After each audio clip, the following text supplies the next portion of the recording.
한때 서울에서 가장 힙한 거리로 불린 가로수길. 젊은 디자이너들의 편집숍이 줄지어 들어서고 트렌디한 카페와 글로벌 패션 브랜드들이 입점한 서울 대표 상권이었는데요. 도쿄의 긴자, 파리의 샹젤리제, 뉴욕의 소호와 어깨를 나란히 하던 시절도 있었습니다. 그리고 애플의 가로수길 입점이 그 정점을 찍었는데요. 애플의 입점은 단순히 글로벌 기업의 매장이 들어서는 것이 아닌 가로수길이 서울을 대표하는 상권으로 수십 년 자리매김할 것 같은 상징과도 같았습니다. 하지만 기대했던 애플 효과는 완전히 엇나갔습니다. 오히려 상권의 생태계를 무너뜨리는 시작점이 됐습니다. 서울 강남 핫플레이스의 상징이었던 신사동 가로수길 상권이 추락하고 있습니다. 단위 면적당 최고 매출액을 자랑하던 이 지역은 현재 공실만 쌓이는데요. 오늘은 애플이 왜 가로수길을 망쳤나에 대해 분석해보겠습니다. 2018년 1월 한국 최초의 애플 스토어가 가로수길에 입점했습니다.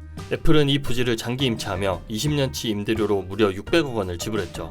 1년에 30억 원, 월 임대료로 환산하면 약 2억 5천만 원입니다.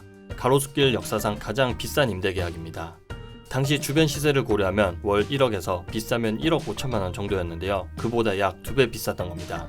이 계약은 상징적인 의미가 컸습니다. 가로수길이 서울의 중심 상권이자 한국에서 가장 프리미엄한 거리라는 선언과도 같았죠. 애플은 전세계 주요 도시에서 애플 스토어를 단순한 판매 공간이 아닌 브랜드 경험의 거점으로 삼습니다. 플래그십 스토어 전략으로 도시의 상징적인 장소에 대형 매장을 열고 브랜드의 철학을 공간으로 구현하죠. 한국 진출 당시에 명동, 코엑스, 홍대 등이 거론됐지만 가로수길은 특히 젊고 감각적인 브랜드들이 모여있던 핫플이었고 외국인 관광객 유입도 활발한 지역이었습니다.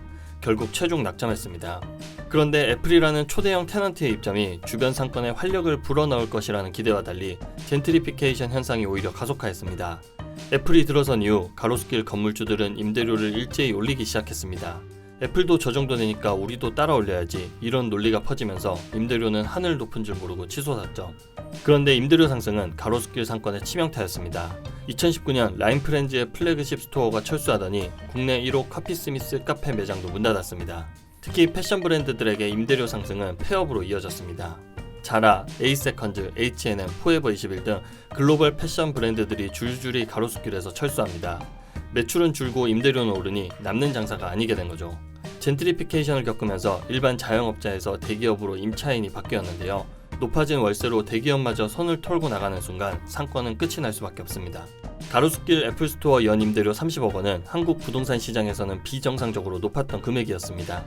다른 나라들은 대형 유동인구와 상업 집중도가 높은 도심 메인 거리에 입점한 반면 가로수길 입점은 상권 규모에 비해 지나치게 과열된 금액으로 계약을 했습니다. 사실 가로수길 상권이 면적 등을 고려하면 강남역, 홍대, 이태원 등 서울 다른 상권과 비교하면 큰 상권은 아닙니다. 상업용 부동산 전문가들은 가로수길 상권이 조금씩 하락세를 보이는 시점에 애플 스토어가 생기면서 오히려 상권은 치명타가 된 것으로 보고 있습니다. 지금은 건물마다 공실딱지가 질비합니다. 현재 가로수길 점포는 10곳 중 4곳이 비어 있습니다. 지난해 가로수길 공실률은 39.4%를 기록했습니다. 공실률 40%라는 어마어마한 수치를 찍은 겁니다. 강남 20%, 청담 17.4%, 홍대 14.4%, 한남, 이태원 11.5% 등과 비교해도 압도적으로 높았습니다. 자라의 창업주 아만시아 오르테가는 부동산 투자로만 수십조 원을 번 투자의 기재로 유명합니다. 그는 2016년 가로수길 한복판 건물을 325억 원에 매입했습니다. 해당 건물은 대지 면적 457제곱미터, 지하 1층부터 지상 5층, 연면적 1241제곱미터 규모입니다. 2012년부터 10년간 자라의 경쟁사인 패션 브랜드 H&M이 장기 임차 계약을 맺고 건물 전체를 사용했습니다. 하지만 그는 매입 10년이 채 되기도 전인 올해 3월 300억 원에 매각했습니다. 강남 빌딩에 투자했지만 25억 원을 손해본 겁니다. 부동산 자산이 오를 수밖에 없던 시기였음에도 가로수길은 예외였습니다. 그것도 인플레이션이 심했던 시기였는데 말이죠. 매입 10년도 안 됐는데 손해를 감수하고 판 만큼 가로수길 상권을 어둡게 전망하고 있다는 건데요. 그만큼 가로수길 상권이 급격히 매력도를 잃었다라는 뜻입니다. 오르테가는 가로수길 빌딩을 매입할 당시 마이크로소프트 창업자인 빌 게이츠를 제치고 세계 1위 부호에 올랐습니다. 글로벌 랜드마크 수집을 주로 하는 그는 2015년 서울 명동의 복합상업시설 엠플라자를 4,300억 원에 매입하기도 했습니다. 오르테가의 빌딩 매각을 부동산 업계에서는 가로수길 쇠퇴의 상징적인 장면이라고 평가합니다.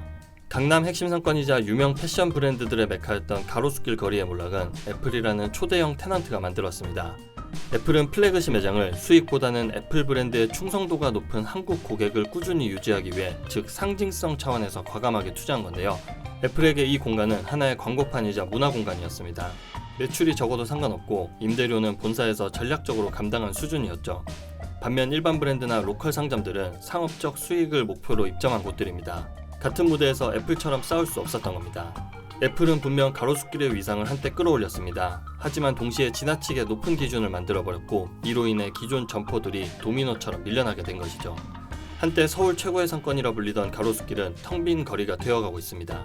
가로수길의 몰락은 단지 유행이 바뀌어서만이 아닙니다. 상권의 생태계가 무너졌기 때문입니다. 그리고 그 시작은 애플의 입점이 만들어냈다고 해도 과언이 아닙니다.